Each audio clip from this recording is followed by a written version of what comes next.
Good afternoon. Thank you all very much for coming. And my name is Chris Noble. I'm the Chief of Police here in Sealy, Texas. And we've asked y'all to come today so we could give an update on the damaging winds that hit Sealy last night and has caused fairly extensive damage to our community.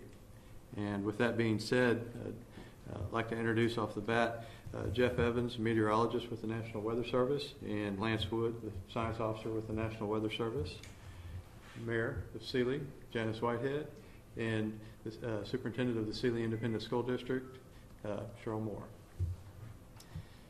Last night around 7 o'clock, a little bit after what has since been determined to be a microburst, a very large nature, hit Sealy. And the National Weather Service will be able to talk more about that momentarily. But the width of it is estimated to be at about 2 miles wide with wind speeds of up to 100 miles per hour.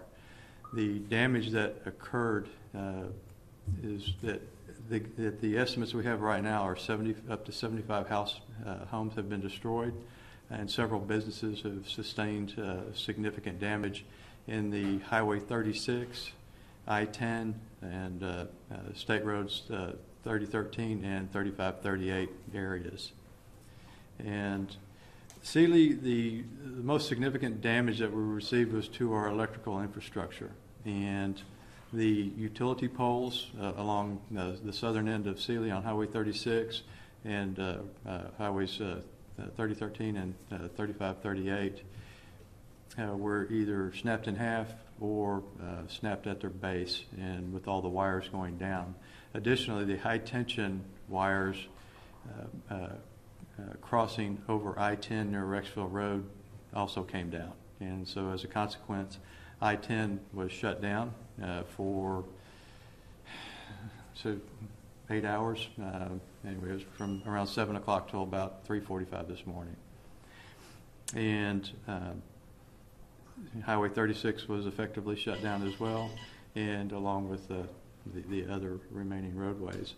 CenterPoint Energy Company was called and arrived, and they have just been doing a tremendous job of getting our electrical services put back in order, getting the loose wires secured so there's no continuing danger to the public.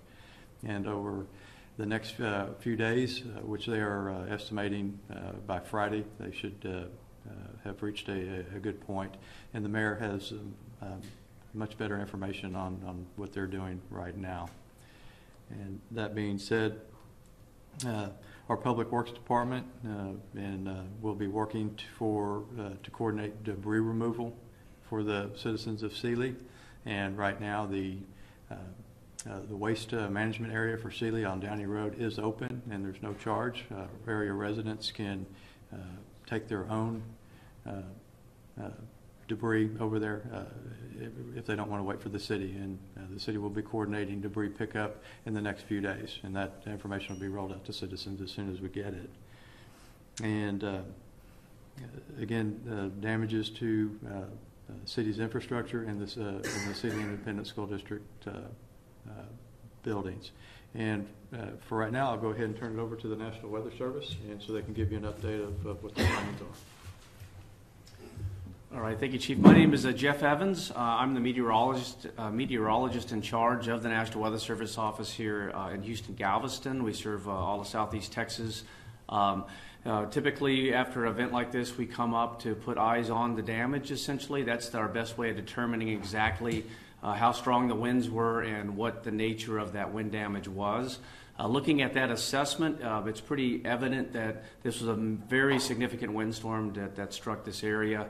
The damage we are seeing, we have tools to estimate, given that damage, what kind of wind would cause that. Nearly every damage point was giving us anywhere from 80 to 100 mile-an-hour winds at multiple locations. We're very comfortable with that as a wind speed estimate for what we were dealing with. That would be consistent with an EF1 tornado, very same wind speeds. In this case, the winds were blowing out. They weren't necessarily spinning, but regardless, it's somewhat irrelevant when you're in the path of that. And a 100-mile-an-hour wind is going to do the same amount of damage, whether or not it's spinning or not. How we make that determination, we look at the nature of the damage. A tornado is actually like a straw into a storm, and it sucks air in and up. What we're dealing with the wind damage, it's almost like the storm exhales, and it all comes out at once. So instead of things coming in, things are kind of blowing out. And that's what we were dealing with a microburst. And we typically don't see microbursts of this magnitude, so this is a very rare microburst to have winds up to 100 miles an hour. But they do happen, and unfortunately, it is what happened here. So if anyone has any questions on that determination or anything from the weather side, I'd be happy to answer that. If I could ask someone a Sure. question just in terms of injuries. There were some, but describe them if someone can, and about how many. Probably best to handle that. The known injuries that we do have are overall minor in nature, and that's not to minimize anybody's injury. The vast majority of the people injured, as described to me by our emergency medical service personnel, was that they self-transported and got their own medical help. There were people transported for their injuries, but minor in nature. And How many transported do you believe? I would say it's safe to say a dozen or less. I do not have the exact number. I'm sorry? What types of injuries? Cuts, bruises, from falls. I don't want to say it was from flying debris because I don't know that. But the injuries as described to me would be consistent with people getting, falling or whatever. And I think there was somebody who was, injured by hail, falling hail. Considering the event itself, how remarkable is that? I would say it's a blessing.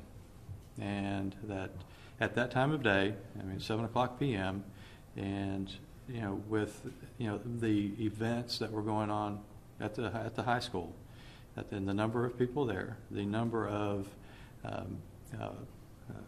homes that were hit, that were lifted off their foundations or lifted from their moorings and turned over, and the number of vehicles were at our biggest intersection of a major interstate highway and a major state highway where they intersect, and that there were very few, very little or no injuries, and then the damage, particularly of the 18-wheelers that were flipped over onto their sides.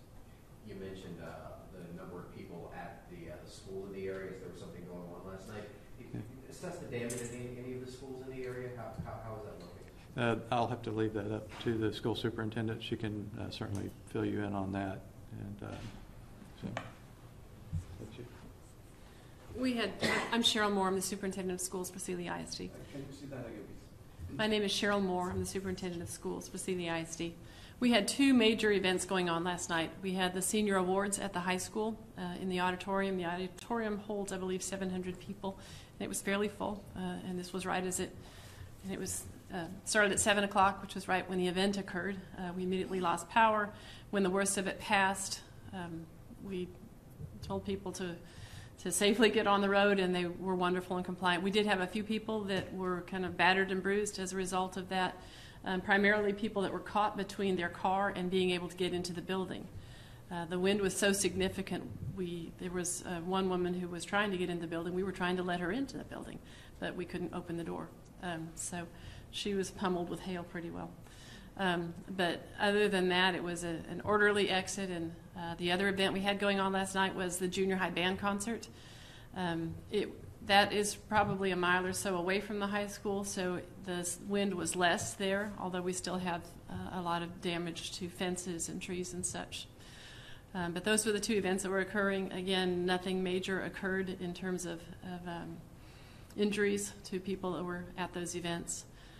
Our other event that everybody's most curious about is graduation. We do that at our football stadium, at TJ Mills Football Stadium. That will proceed as proposed Friday night at 8 o'clock, so we will go on with that. The only major change was we got out of school a day early, which everybody's very excited about, perhaps even the students. So You won't have any school tomorrow. School is No, we are. School is over for the students. Faculty and staff will report tomorrow at 8 a.m. And at that time, at the high school auditorium, we will be doing our normal end-of-year awards assembly for the faculty and staff and retirees. Any questions? Thank you. I just have a question about the electricity. How many people are still without power? How many homes have been restored? Well, bring up Sealy's mayor, Janice Whitehead, and she has been in contact with Center Point. Yes. I have been in contact with Chris Oliver with Centerpoint. My name is Janice Whitehead. I am the mayor of Sealy, Texas. Centerpoint has set up a staging site on the south side of the Walmart parking lot on 36.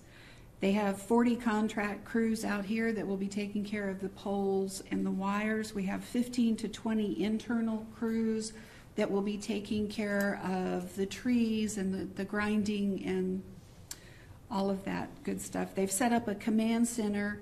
There's approximately 2,000 people still without electricity in the area, and they have given an approximation date of Friday to have these areas restored. We have 30 mutual assistance crews coming in. They are being staged right now at Blinn College over on Outlet Center Drive. And of course, we're looking at meals and lodging and that sort of thing to get them back on track. I want to make a comment about how important this emergency training is. Last night, I had a wonderful opportunity to witness a very well-oiled machine.